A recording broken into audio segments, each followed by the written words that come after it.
Alors, dans le théorème d'analyse 5, on va s'intéresser à l'étude de la fonction logarithme.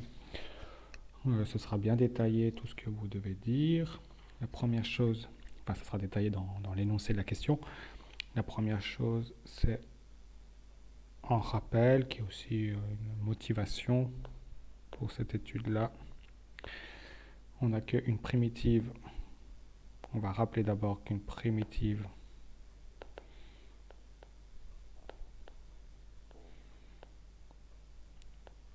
de la fonction x puissance n est 1 sur n plus 1 fois x puissance n plus 1. On avait aussi dit, on peut écrire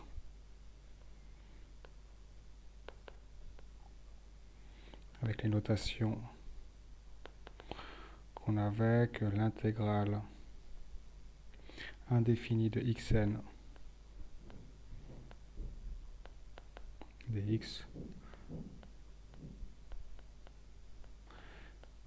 c'est 1 sur n plus 1 xn plus 1 plus c. On se rappelle que si on dérive ça, le c disparaît parce que c'est une constante. La dérivée de x puissance n plus 1, ça va être n plus 1 fois x puissance n. Et le n plus 1 sur n plus 1 va s'annuler. Il restera bien que x puissance n si je dérive ça. Alors on a juste un problème. C'est vrai, sauf si n est égal à moins 1, car alors 1 sur moins 1 plus 100 n'est pas défini.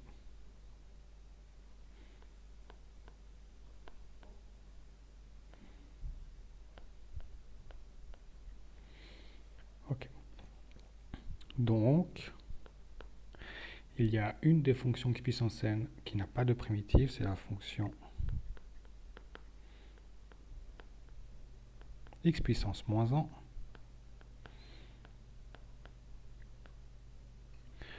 qui n'a pour l'instant pas de primitive.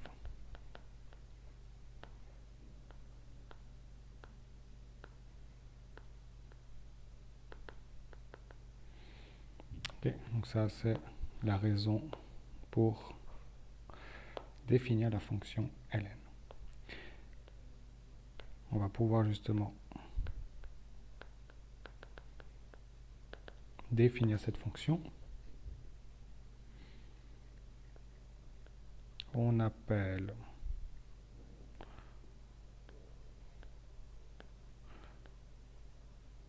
logarithme népérien ou logarithme naturel, qu'on note ln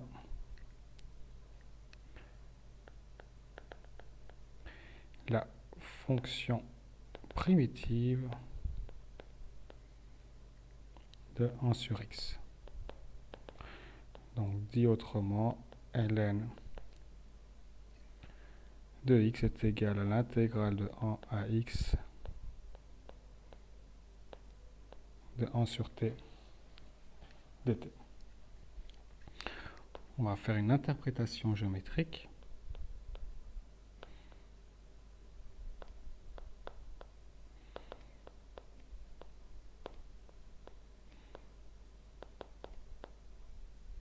De la fonction. On va donc tracer notre fonction.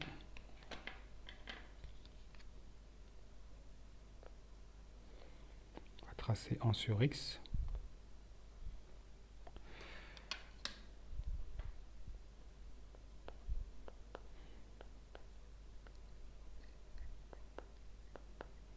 Alors pour 1, 1 sur 1, ça donne 1. Pour 2, 1 sur 2. Pour 3, 1 sur 3. Pour 4, 1 sur 4. Pour 5, 1 sur 2. Et pour 1 demi ici, ça va donner 2. Ça nous donne cette fonction-là.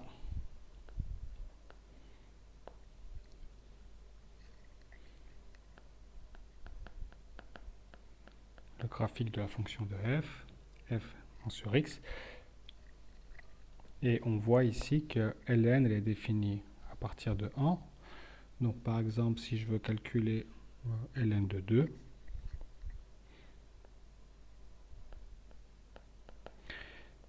ça va être égal à l'intégrale de 1 à 2 de 1 sur t dt.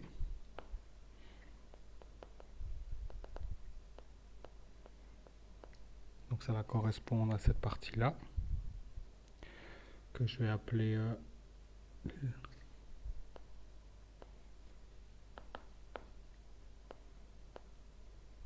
A2, comme l'aire de 2.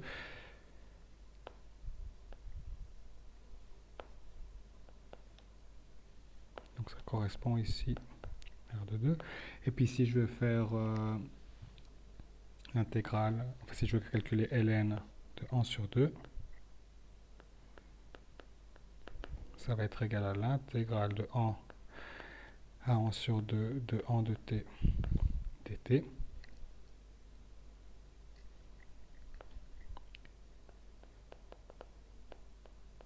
Qui est donc cette partie-là. Mais comme je vais de 1 à 1 demi,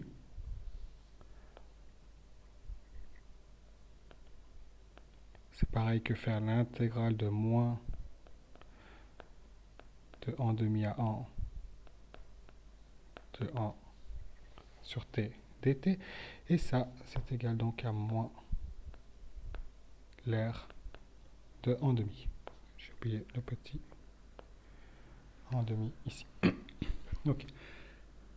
Donc en fait, on peut voir qu'on a trois cas.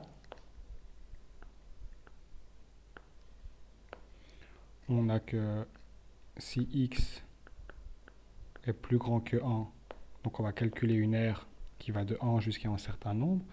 Donc ici, l'aire sera, le résultat de ln sera un nombre positif, ce qui correspondra exactement à l'aire sous la courbe.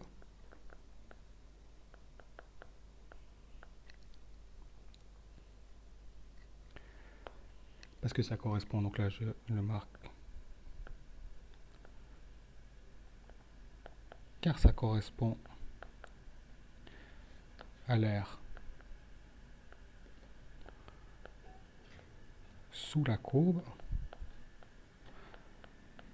de 1 à x. Par contre, si x est plus petit que 1, alors ln de x est plus petit que 0, car ça correspond à l'opposé de l'aire sous la courbe de 1 à x. Okay. Et puis on a le cas, bien sûr, si x est égal à 1,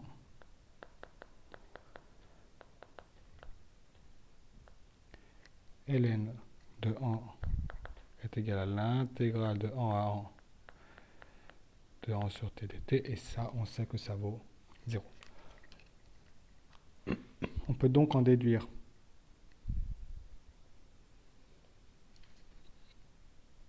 le tableau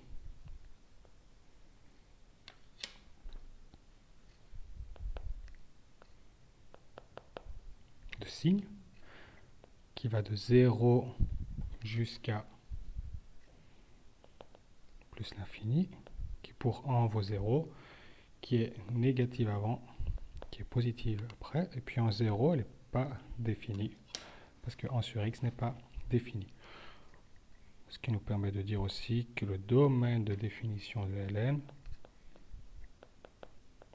c'est R étoile plus,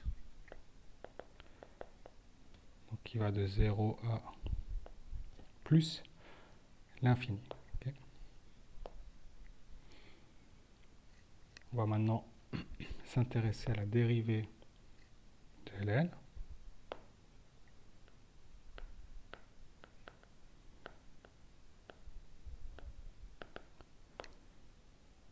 Alors, par définition,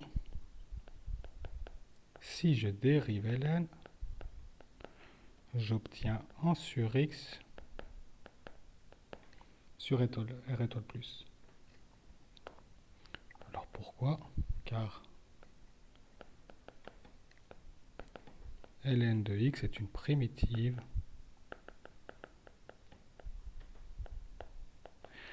de 1 sur x et le théorème fondamental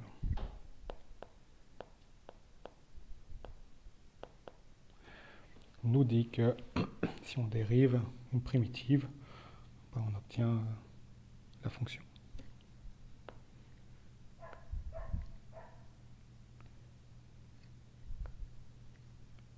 On n'a que ln de x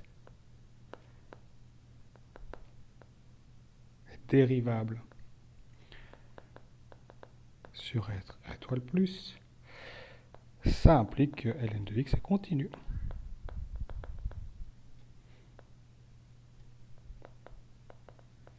Sur r étoile plus,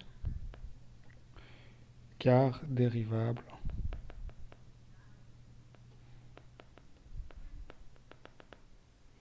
implique continu.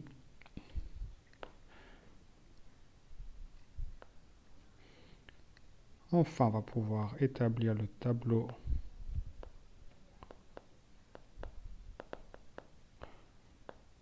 de variation de ln.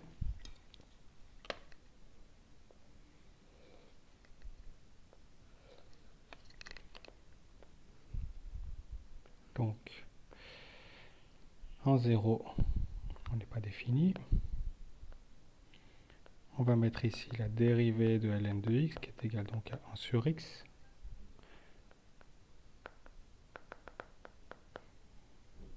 Et on va mettre les variations de ln.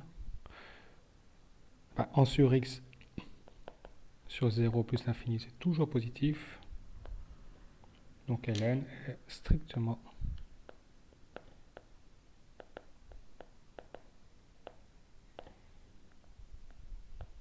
croissante.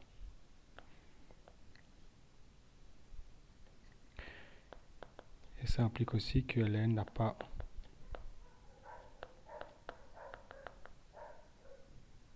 d'extrémum. Et ça finit notre démonstration, enfin notre étude.